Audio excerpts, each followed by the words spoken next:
सागरं सुचितरं भुवनरत्न महाकरं भवितपङ्कजबोध दिवाकरं प्रतिदिनं प्रणमामि दिनेश्वरं प्रतिदिनं प्रणमामि दिनेश्वरं। नवकार जपने से सारे दुख मिटते हैं। नवकार जपने से सारे दुख जीवन के तन मन के सारे दुख मिटते हैं। जीवन के तन मन के सारे दुख मिटते हैं। नवकार जपने से सारे सुख मिलते हैं। जाप जपो जपते रहो बंधन कटते हैं। मन उपवन में खुशियों के सब फूल खिलते हैं। नवकार जपने से सारे सुख मिलते हैं। 68 अक्षर हैं इसके, हाँ इसके, जो ध्याता है दुख टल जाते उसके। परमेष्टि 5 पावन, हाँ पावन, नव पद जीवी पवित्र है मन भावन। जाप जपो जपते रहो बंधन कटते हैं। मन उपवन में खुशियों के सब फूल खिलते हैं। नवकार जपने से सारे सुख मिलते हैं। नवकार जपने से सारे सुख मिलते हैं। पापों से बच कर रहना, हाँ रहना, दुख आए तो हंसते हंसते सहना। नवकार करेगा रक्षा, हाँ रक्षा, ये अरिहंत है प्रसन्नता का नक्शा। जाप जपो जपते रहो बंधन कटते हैं। मन उपवन के खुशियों के फूल खिलते हैं। नवकार जपने से सारे सुख मिलते हैं। जब कोई हमसे रूठे, हाँ रूठे, दिल टूटे और रिश्ता कोई छूटे।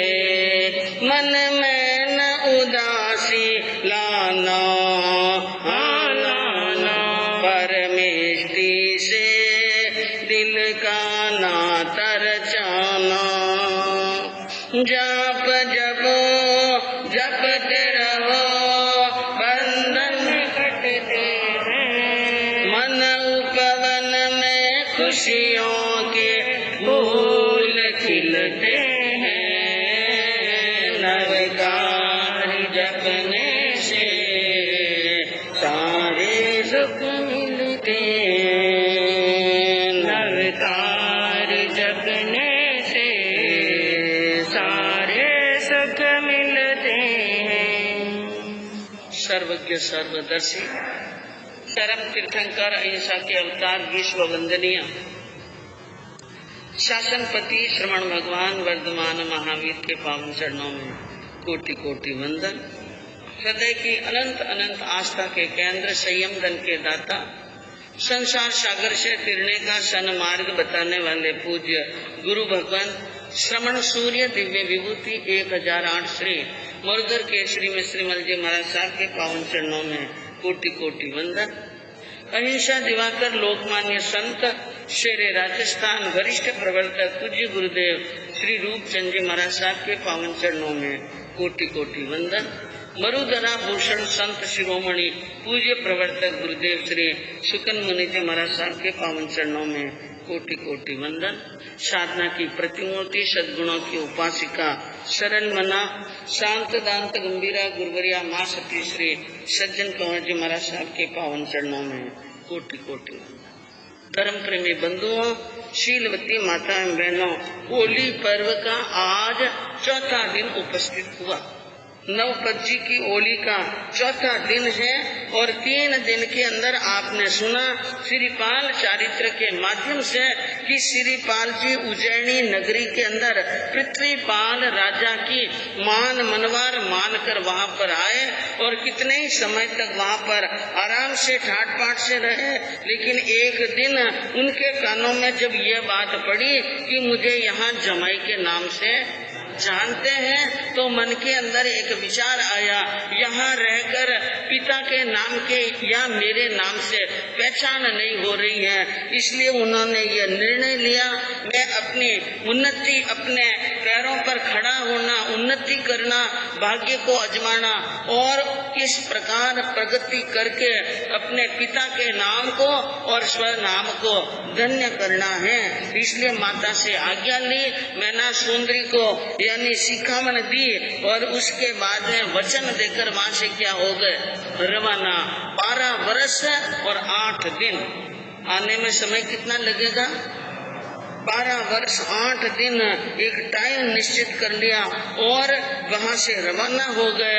और जो ही उज्जैनी की सीमा और मालव प्रदेश की सीमा छोड़ी और आगे जंगलों के अंदर पहाड़ों के बीच में और जहां जहां उनको रास्ता मिल रहा है जा रहे हैं और अपने भगवान का नवपज्जी का क्या ले रहे हैं, क्योंकि जो हमारे इष्ट देव हैं, जिनको हम इष्ट मानते हैं, नवकार मंत्र हो, चाहे हमारे कोई तीर्थंकर भगवान हो, चाहे हमारे गुरु भगवान हो, जो भी हो, कोई भी कार्य करो और कहीं पर भी रहो, मन में स्मरण किनका होना चाहिए? इष्ट देव का। इष्ट का स्मरण हो, इष्ट को याद करें तो सभी काम सिद्ध हो जाते हैं। माता की आज्ञा लेकर इष्ट देव का स्मरण कर और भूमि को छोड़ दी। रजायूं सबसे लेकर के चलो एक पर्वत गवर के सजा दी विद्या विद्याधर के विद्या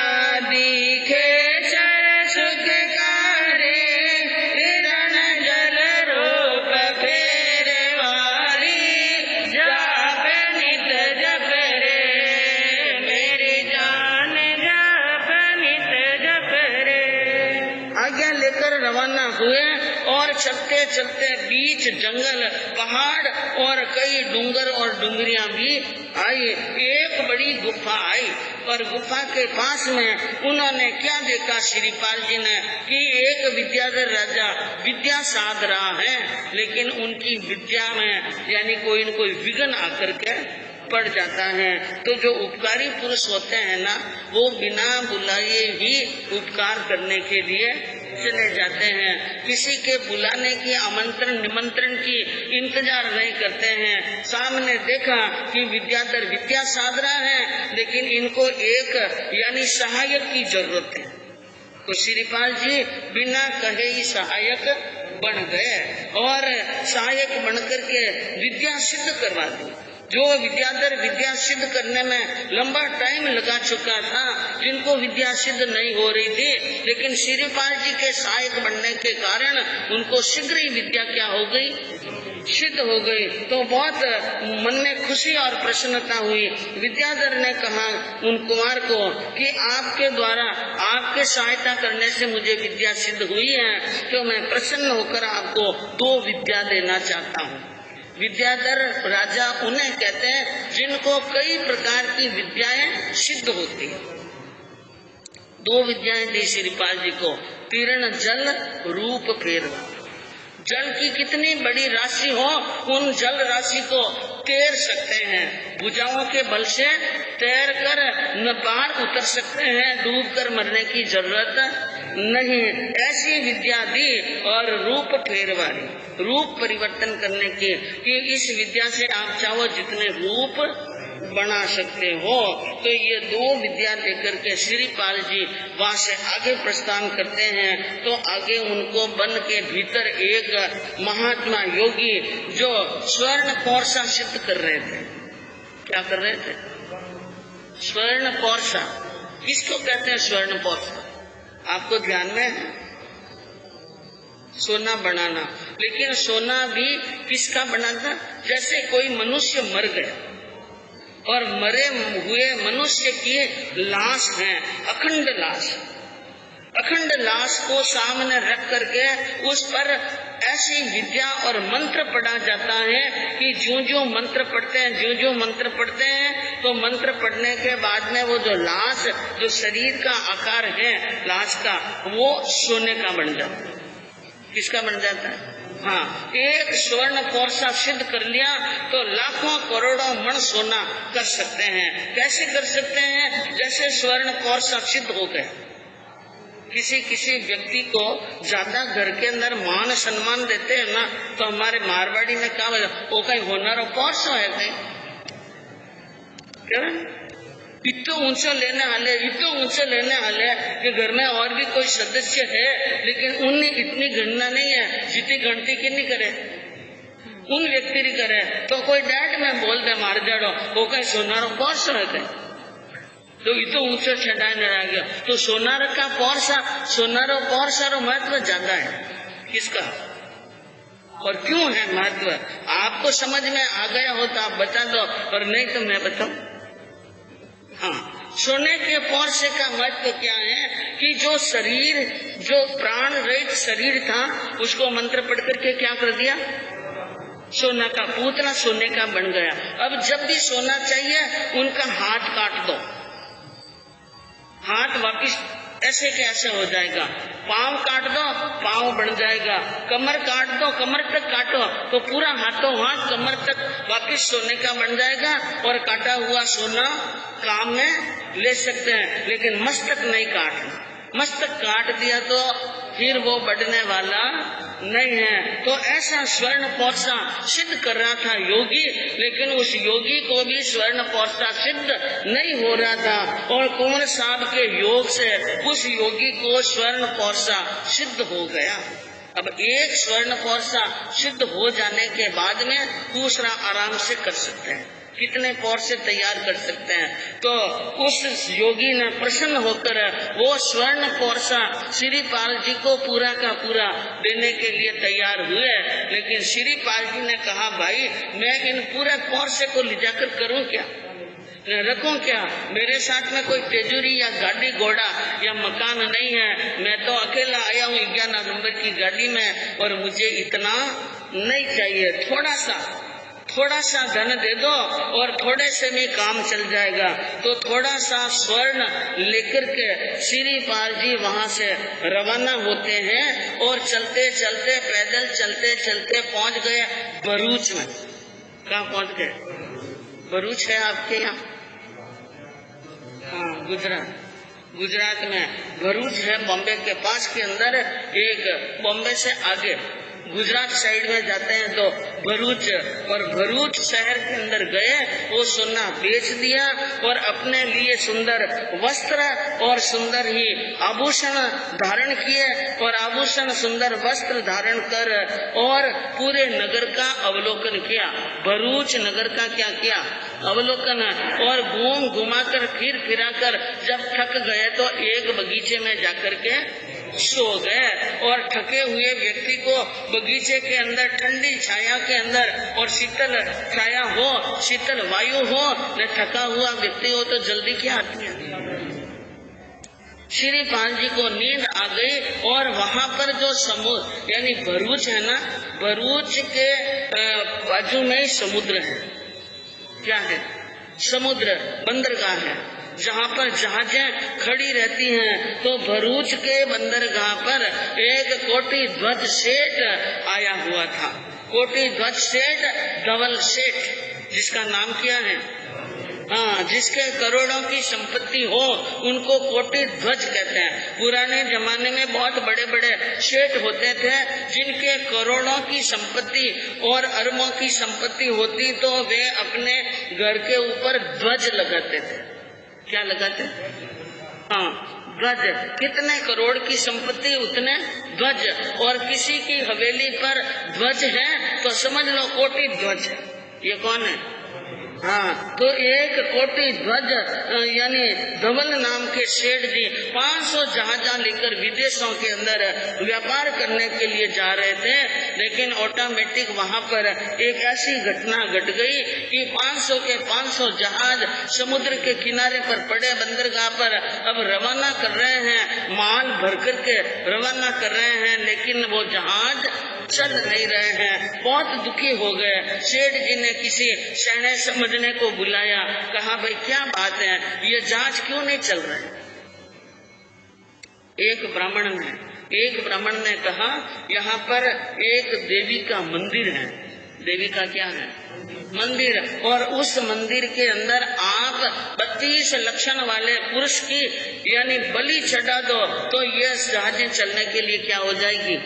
तैयार हो जाएगी। तो सेठ जी ने ये बात सुनी कि 32 लक्षण वाले, लक्षण भी कितने होने, और 32 लक्षण वाला मनुष्य तो मिलना, और उनकी भी क्या चढ़ानी है?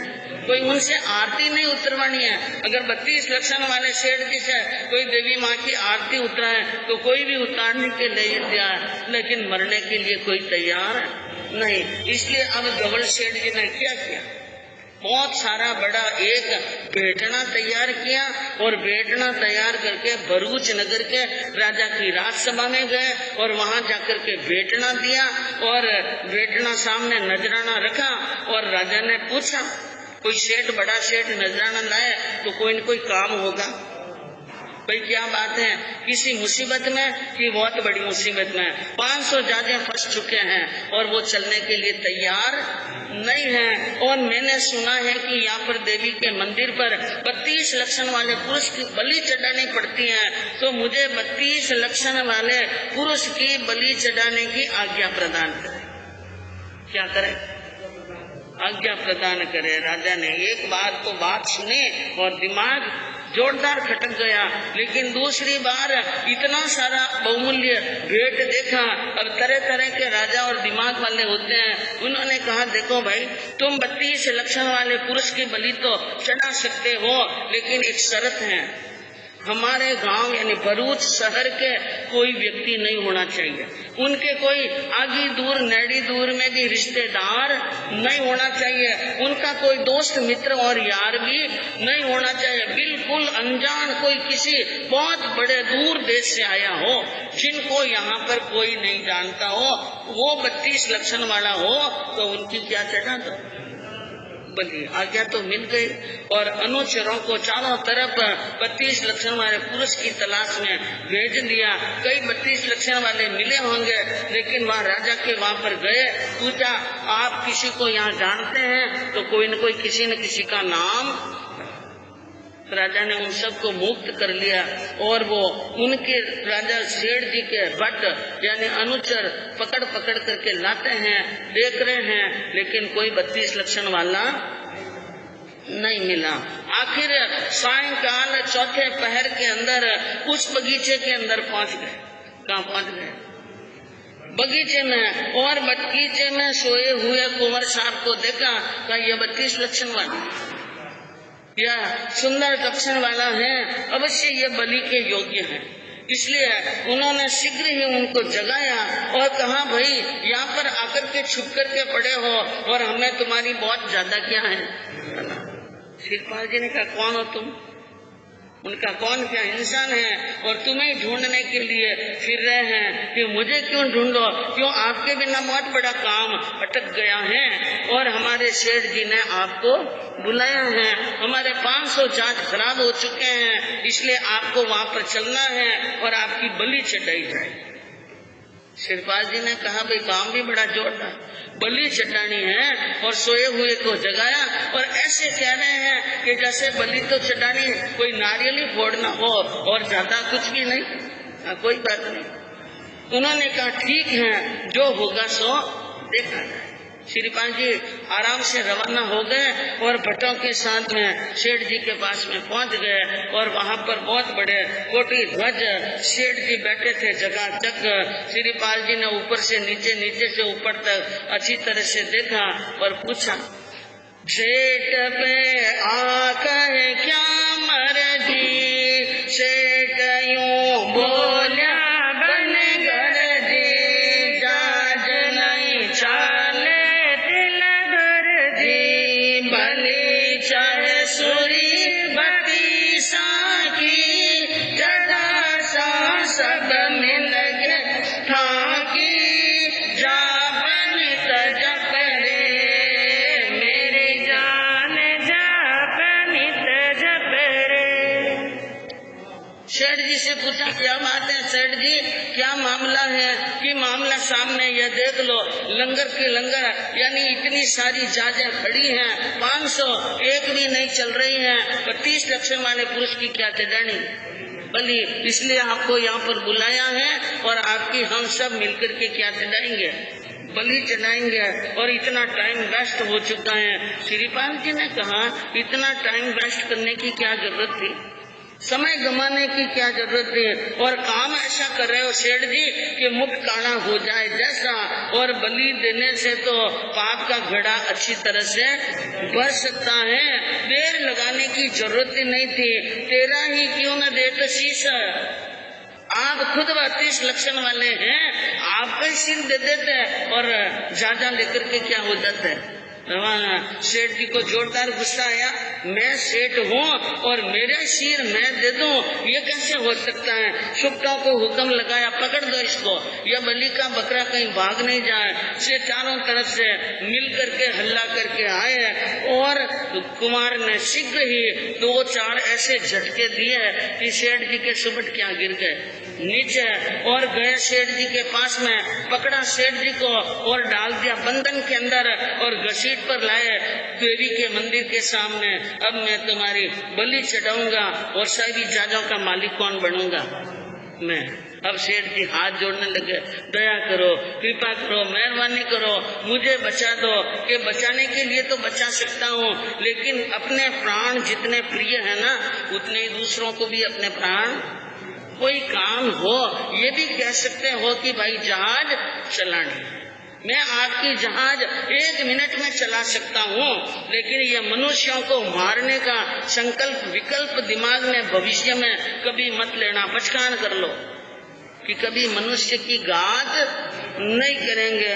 डबल सेठ ने बात मान ली और श्रीपाल जी वहाँ से रवाना होकर डबल सेठ के साथ में जांचें पड़ी थी वहाँ पर पहुँच गए, नवपद का स्मरण किया और एक लात मारी और लंगर खुल गए और जाजें सर करती क्या होने लगी रवाना। ये सब देख सेठ जी का मन बहुत खुश हुआ, हाथ जोड़े कि आपकी कृपा से काम तो क्या हो गया, पूरा हो गया। अब 1000 स्वर्ण मुद्राएं सेठ जी ने नजराने के लिए किसके सामने रखी? श्रीपाल जी के सामने। श्रीपाल जी ने पूछा आप कहाँ जा रहे हैं? कि हम तो द्वीप पर व्यापार करने के लिए जाएंगे। और सेठ जी ने विचार किया अगर ये मेरा नौकर बनकर रह जाए तो मैं इनको यानी नौकर बनाकर रख सकता हूँ। तनका पूछिए तो कंवर सामने का 1 करोड़ स्वर्ण मुद्राएं। कितनी? सेठ जी ने कहा मैं सबको 1000 ही देता हूँ। कितनी? हाँ, इतना बड़ा वेतन आपका मैं सहन करने वाला नहीं हूँ। तो कहा ठीक है कोई बात नहीं, मैं कोई जबरदस्ती आपके यहाँ पर नहीं रह सकता हूँ, लेकिन आप द्वीप जा रहे हैं और मैं एक द्वीप से दूसरे द्वीप से तीसरे द्वीप जाऊँ तो आपकी जहाज में बैठूं तो किराया कितना? कि 1 सहस्त्र मुद्रा, 1000 मुद्रा 1 महीने की क्या लगाएगी किराया। तो कहा ये जो आपने मोहरें रखी मेरे सामने, ये मोहरें क्या ले लो, किराया 1 सहस्त्र देना, ले लो या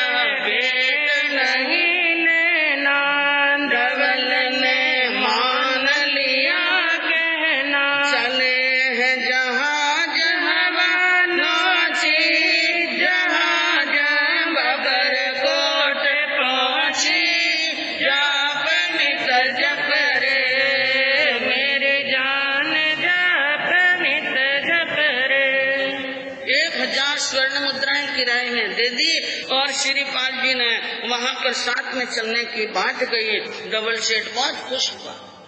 एक तो हमारी मोरे वापिस हमारे पास में आ गए और एक बैठकर चलेगा तो कोई फर्क पड़ने वाला नहीं। दूसरी तीसरी बात यह है कि रास्ते में कहीं भी अड़चन आ गई तो यह साथ में आया है तो मेहनत पड़ा तो करेगा ही, कोई काम होगा तो निकाल देगा। अब सेठ जी बड़ी खुशी से श्रीपाल जी को लेकर जा रहे हैं और भरूच से रवाना हुए। बब्बर कोट के बंदरगाह पर जाकर सेठ जी ने डेरा डाल दिया। सारी जहाजें वहाँ पर रुक गई और शिविर लग गए। नौकर चाकर काम में लग गए। ईंधन वाले ईंधन और पानी वाले पानी और भोजन वाले भोजन पका रहे हैं। सेठ जी स्वर्ण की कुर्सी पर बैठे समुद्र की हवा और लहरें देख रहे थे। इतने में उस नगर के बब्बर कोट के महाराजा महाकाल के यानी अनुचर राज सिपाही पहुंचे और उन्होंने टैक्स कर मांगा। क्या मांगा?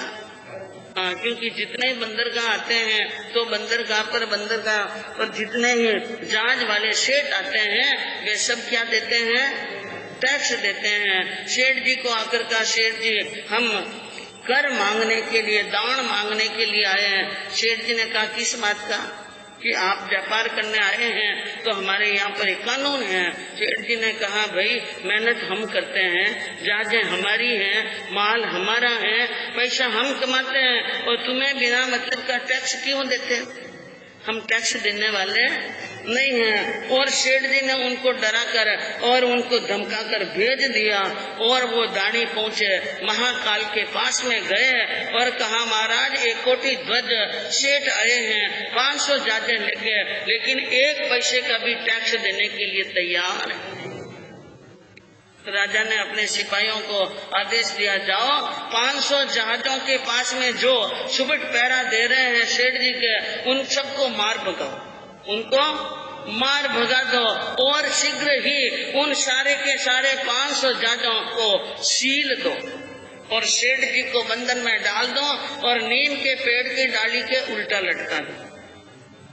यह आदेश मिला और राजा के सिपाही आए और सिपाही आकर के सेठ जी को बंधन में डाल देते हैं और 500 जहाजों पर पहरा देने वाले उनके सेठ के सिपाहियों को भगा देते हैं और जहाजों के ऊपर सील लगा देते हैं और अब उनको सेठ जी को ताड़ना तर्जना दे रहे हैं। इतना सब कुछ हुआ। श्रीपाल जी बैठे बैठे देख रहे थे।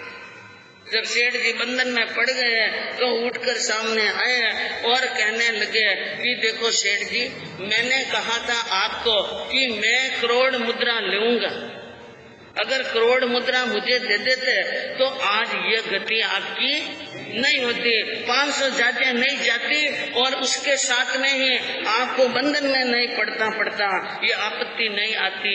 लेकिन सेठ जी ने कहा देख भाई, इस समय तो मैं दुख में पड़ा हूँ, ये फालतू की बातें। अरे मत दादे पर नमक लगाओ, बिगड़ा काम सुधारो, क्या देवोगे मुझे को कह दो, काम बना दो तारो, बब्बर कोट में जी गडेरा दिया सेठ ने डारी।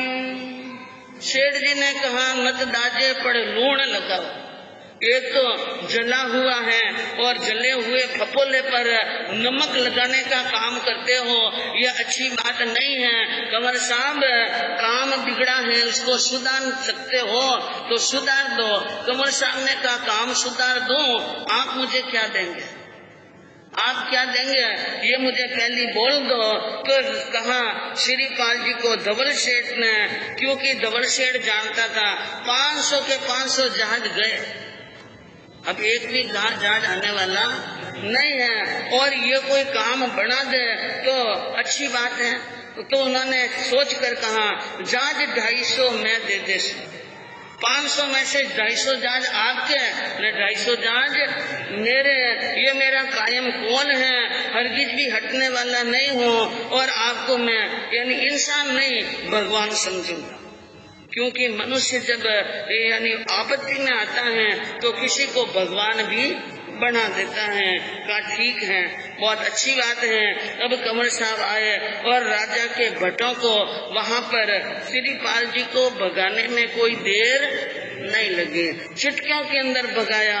और ये खबर महाकाल को लगी कि उनके भट्टों को किसी ने भगा दिया है और जगह पर अधिकार कर चुके हैं। तो वो शीघ्र ही यानी बड़ी सेना लेकर समुद्र के तट पर पहुंचे और एक तरफ अकेले श्रीपाल जी और एक तरफ उन राजा की सेना। लेकिन श्रीपाल जी के आगे सेना टिकी नहीं, दसों दिशा में भग गई और स्थिति देखकर एक बाण ऐसा छोड़ा श्रीपाल जी ने कि उस महाकाल को बंधनों के अंदर बांध लिया, बंधन में बांध लिया। सेठ जी के बंधन खोले और सेठ जी के सामने लाकर महाकाल को रख दिया। महाकाल को सामने देखकर सेठ जी को जोरदार आया गुस्सा और अपनी निकाली कटार, अब तो इनको मौत के मुंह में भेज ही दूंगा।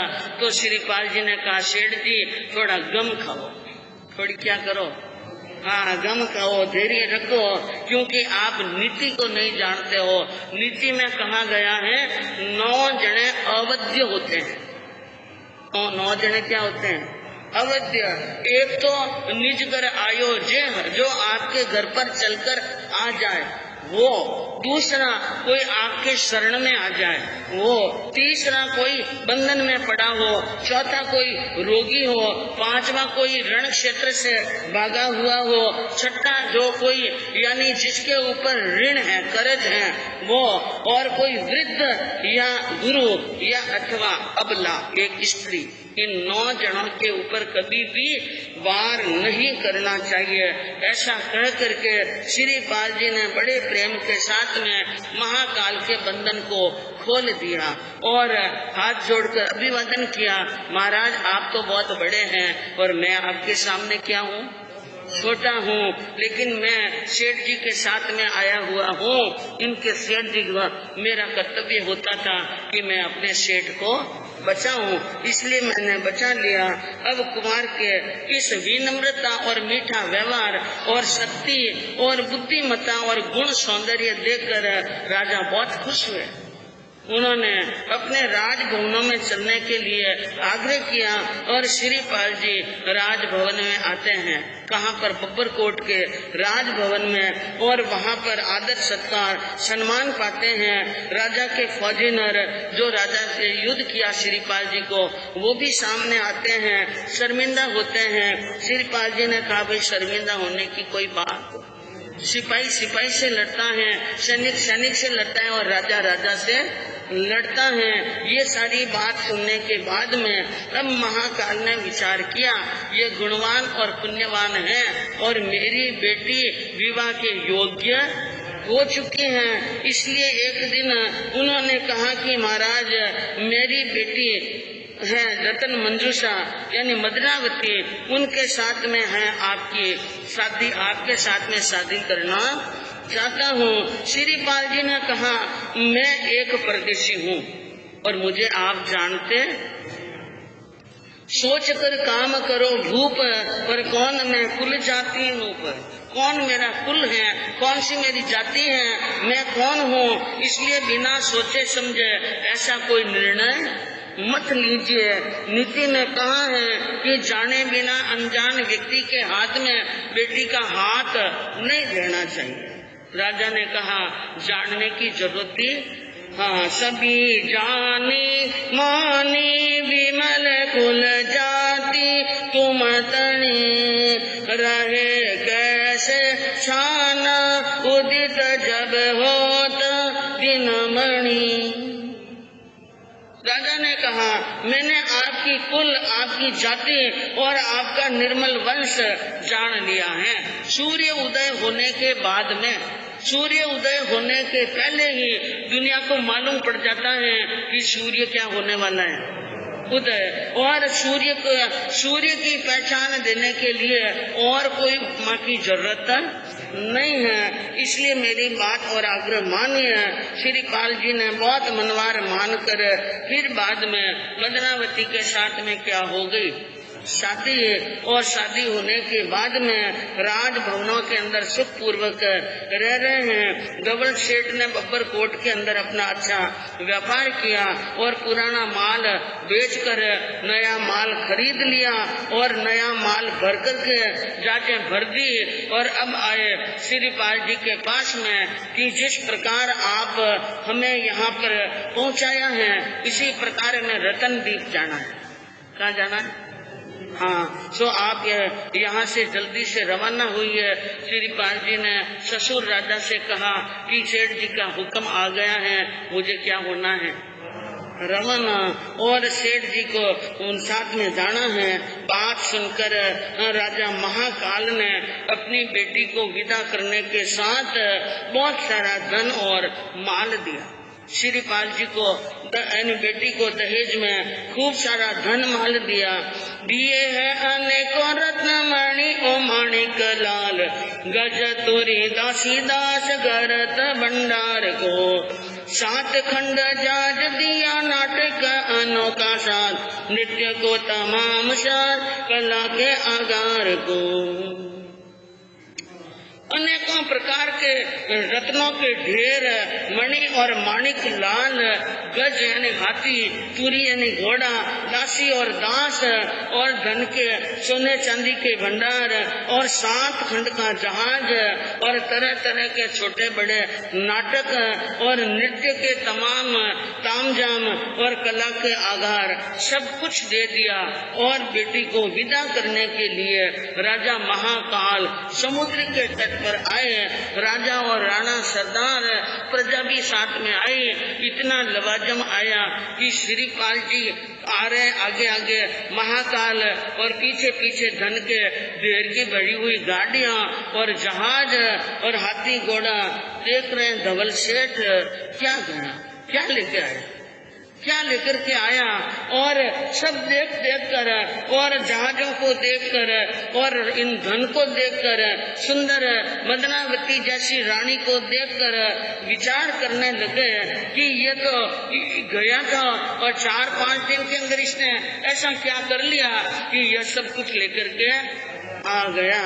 अब जहाजों के अंदर बैठ गए और जहाज श्रीपाल जी की 250 ज्यादा तो सेठ जी की दी हुई और ससुर जी की दी हुई जहाज और धन और माल, हाथी घोड़े दास दासी, नाटक चटक। अब श्रीपाल जी तो नाटक देखते हैं, चटक देखते हैं और वहाँ जहाजों के अंदर सुख पूर्वक रह रहे हैं। और धवल सेठ जी मन के अंदर टेंशन ले रहे हैं। देखा धवल की रिद्धि, धवल देखा कुंवर की रिद्धि, धवल मन मोर जाना और आया अकेला साथ बने महाराना।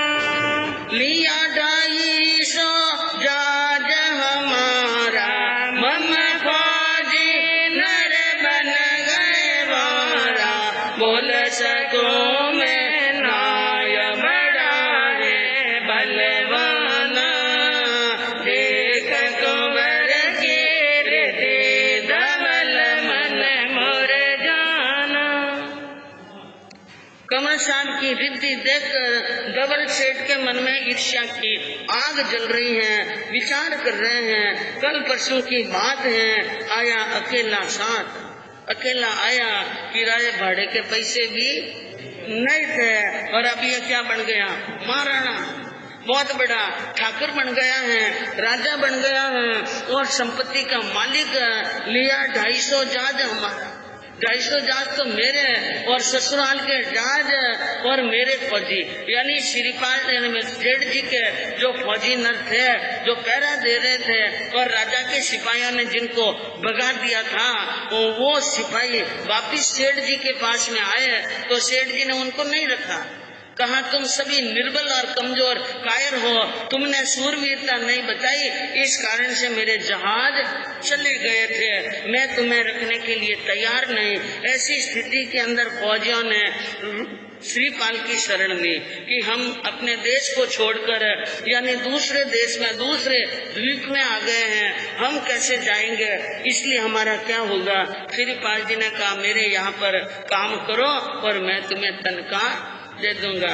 तो श्रीपाल जी के वहाँ पर डबल सेठ के फौजी नर भी उनके साथ में श्रीपाल जी के पास में सेठ जी की जाज है और इतना धन देखकर विचार करने लगे, बोल सकूं मैं ना, बोलकर कुछ भी नहीं कह सकता हूँ, बड़ा बलवान है, बहुत होशियार है, बड़ा चतुर है, कुछ कह दिया तो गड़बड़ हो जाएगा। ऐसे सोच रहे थे। चलते चलते रतनपुर के द्वीप पर सागर के तट पर वहाँ पर पहुँच गई जाजें और डेरा लगाया। सेठ जी व्यापार कर रहे हैं और श्रीपाल जी नाटक देख रहे हैं। श्रीपाल जी क्या देख रहे हैं? हाँ, व्यापार हुआ जोरदार, खूब मुनाफा हुआ और धवल सेठ आया एक दिन, ये नाटक ही देखोगे कि कोई धंधा करोगे? खेलना कूदना ये तो होता रहता है। 250 जहाज भरे हैं माल से, उन माल को बेचो यहाँ पर और नया माल लो, नहीं तो 250 जहाज का क्या करेंगे, माल का क्या करेंगे। उन्होंने कहा सेठ जी ये व्यापार धंधा करना हमें आता नहीं है, ऐसा करो साथ में आए हैं, मैं आऊं कभी आपके काम, कभी आप हमारे काम आ जाओ। तो क्या कहना चाहते हैं कि बस आप ये 250 जाट का माल आपने अपनी जाटों का माल बेचा, वैसे मेरी जाट का भी बेच दो और मुनाफा क्या रख देना, अलग रख देना, और जो माल आपने खरीद कर भरा वो माल मेरे यहाँ पर भी भर दो। ऐसा कहकर श्रीपाल जी ने सेठ जी को विदा किया। सेठ जी बड़े खुश हुए। एक नंबर का मूर्ख, कोई हिसाब आवे न कोई किताब आवे, अब मैं कितना नफा कमाऊं और कितना बीच में रखूं, इसको तो कुछ मालूम पड़ने वाला नहीं है। माल बेच दिया, नया भर लिया और थोड़ा सा मुनाफा बता दिया और श्रीपाल जी को इन चीजों की कोई परवाह नहीं है। वहाँ के अंदर रतन संचयपुर में कनक केतु नाम का राजा, श्रीकांता नाम की रानी और रतन मंजूषा उनकी एक राजकुमारी जो शादी के योग्य हुई और शादी के योग्य होने पर एक यानी पंडित से पूछा कि मेरी बेटी का वर कौन बनेगा। तो उन्होंने कहा कि महाराज जिस दिन आपके राज्य का पटहस्ती यानी आपका जो पटहस्ती प्रधान हाथी है वो एकदम मदमस्त हो जाए और अलार्म तोड़ करके भाग जाए और वो मनुष्यों की घात करता हुआ जाए और उनको कोई वश में कर ले, वो आपकी बेटी का क्या होगा, पति होगा। और एक दिन ऐसी ही घटना घटी कि आलान तोड़ करके और वो भाग गया, हाथी मदमस्त हुआ। हाथी अपनी सूंड को ऊपर किए हुए, आंखें लाल करते हुए, सिंगारता हुआ राजमार्गों पर भाग रहा है और सामने आने वाले मनुष्यों को सूंड में पकड़कर मरोड़ करके डाल देता है और लोगों में हल्ला हो गया, भागो भागो बचो, प्राण बचाओ, हाथी आ रहा है। ऐसा हल्ला करते करते और वो हल्ला ठेठ पहुंच गया समुद्र के किनारे जहाँ पर शिविर लगे हुए थे और श्रीपाल जी नाटक देख रहे थे।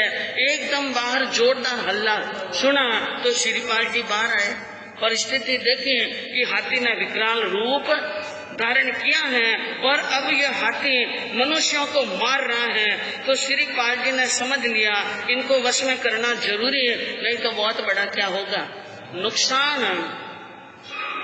श्रीपाल जी को कला आती थी बस में करने की। अब श्रीपाल जी हाथी के पास में आए और हाथी को ललकारा और हाथी उनके ऊपर ही टूट पड़े जैसी हुआ। श्रीपाल जी ने गोल चक्कर काटना शुरू किया और गोल चक्कर, छोटे दायरे में चक्कर काटते हैं तो हाथी को मुड़ने में क्या लगता है, टाइम और तकलीफ लगती है। तो आधा घंटे के चक्कर के अंदर हाथी एकदम निर्बल हो गए और पसीना, हाथी के शरीर से पसीना आया। तो श्रीपाल जी ने मौका देकर उनके मनमस्तल पर जोरदार मुष्टि का प्रहार किया और हाथी एकदम नीचे बैठ गया और हाथी के ऊपर क्या हो गए, सवार। वो तो हाथी पर सवार हुए लेकिन सामने देखा वहाँ का राजा, रतन संचयपुर का राजा कनक केतु और उनके मंत्री प्रधान सब वरमाला लेकर के क्या खड़े हैं, सामने और कहा जय हो, विजय हो। श्रीपाल जी ने कहा भाई क्या बात है? कि बात नहीं, आप अब हमारे संबंधी बन गए हैं और हमारे जमाई साहब बन गए हैं, आपके साथ में हमारी बेटी की क्या होगी शादी की? ये कैसे है कि ये तो पहले ही कह दिया, 6 महीने पहले पंडित जी ने फरमाया था। उनके अनुसार अब आपकी शादी हमारी बेटी रतन मंजूषा के साथ में होगी। मान मनवार कर ले गए और रतन मंजूषा की शादी श्रीपाल जी के साथ में कर लेते हैं। और वहाँ पर शादी के बाद में कितने ही दिन तक महलों के अंदर सुख पूर्वक रह रहे हैं। और इधर आप देखिए श्रीपाल जी और श्रीपाल जी के ससुर कनक के तो एक दिन गुरु के दर्शन करने के लिए गए और वहाँ पर राजा के कर्मचारियों ने कहा कि महाराज दान का चोर आया है। किसका चोर? टैक्स का।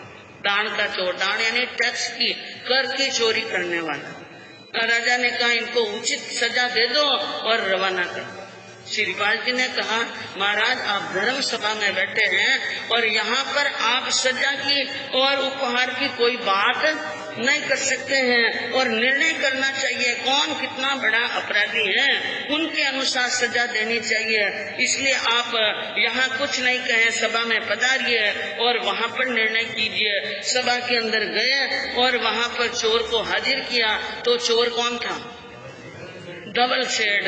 और श्रीपाल जी ने धवल सेठ को देखते ही कहा महाराज इनको कौन चोर कहता है? ये चोर नहीं हो सकते हैं, करोड़ों का व्यापार करते हैं, बहुत बड़ी इनकी पैठ है, बहुत बड़ी इनकी व्यापारियों में इज्जत है, ये मेरे सेठ हैं। इसके मैं तो इनके पास में नौकर हूँ, सेठ जी के पास में क्या हूँ?